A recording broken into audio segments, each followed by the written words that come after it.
त्याच्यापुढे प्रश्न खूप आहे। त्याच्याबरोबर जे 32 माझे नगरसेवक नगरसेविके करता घड्याळाचं चिन्ह घेऊन उभे त्यांच्याही पुढे अडचणी खूप आहेत। मी आता श्री काळ भैरवनाथाच्या आपला ग्रामदैवत उरळी देवाची तिथं दर्शनाच्या करता गेलेलो होतो। काय अवस्था आहे रस्त्याची, मलाच लाज वाटली की मी तुमच्या सगळ्यांचं महाराष्ट्राच्या विधानसभेमध्ये प्रतिनिधित्व करतो।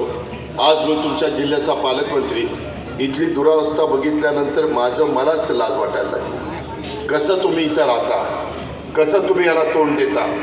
खरं तर मागच्या काळामध्ये आपण सगळे महानगरपालिकेमध्ये गेलो होतो, परंतु काहींनी सांगितलं की इथली नगरपालिका करा।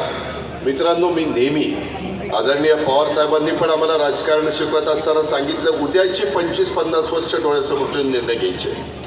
उलट आपलं पुण्याचा आवाका एवढा वाढला आहे, त्याच्या आजूबाजूला PMRD आहे, पिंपरी चिंचवड आहे जवळ, आजूबाजूची गावं आहे आणि ती गावं महानगरपालिकेमध्ये गेल्यानंतर त्याला निधी जास्त मिळतो।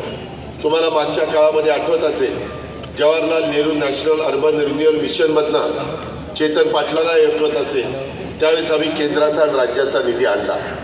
त्याच्यातनं मी पिंपरी चिंचवडचा चेहरा मोहरा बदलला। पिंपरी चिंचवड एक लोकांना आपलंच वाटणारं शहर निर्माण केलं। आम्ही पुण्यामध्ये तो निधी आणला, परंतु पुण्यामध्ये वाहतुकीची कोंडी झालेली आहे। मेट्रो ती सर्व दूरपर्यंत पोचवायची। आपल्याला आता इथं सासवडला विमानतळ येणार आहे, आंतरराष्ट्रीय दर्जाचा विमानतळ आहे, 2 धावपट्ट्या होणार आहे। मोठी मोठी विमानं परदेशातनं येतील, इथून परदेशात जातील, देशाच्या कानाकोपऱ्यातनं येतील, इथून देशाच्या कानाकोपऱ्यामध्ये जातील। कारण पुणं आणि पिंपरी चिंचवड हे जगाच्या पाठीवर एक महत्त्वाचं मुंबईनंतर शहर भारतातलं म्हणून ओळखलं जातं। IT हब आहे, ॲटो हब आहे।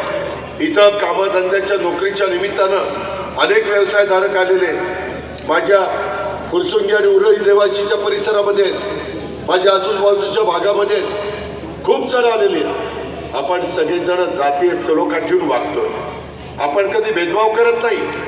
कारण शिवशाहू फुले आंबेडकरांची जी विचारधारा आहे ती सर्वांना बरोबर घेऊन जाणारी आहे। रयतेचं राज्य निर्माण करत असताना देखील त्यांनी 18 पगड जाती 12 बलुतेदारांना बरोबर घेतलं आणि हिंदवी स्वराज्याची स्थापना केली।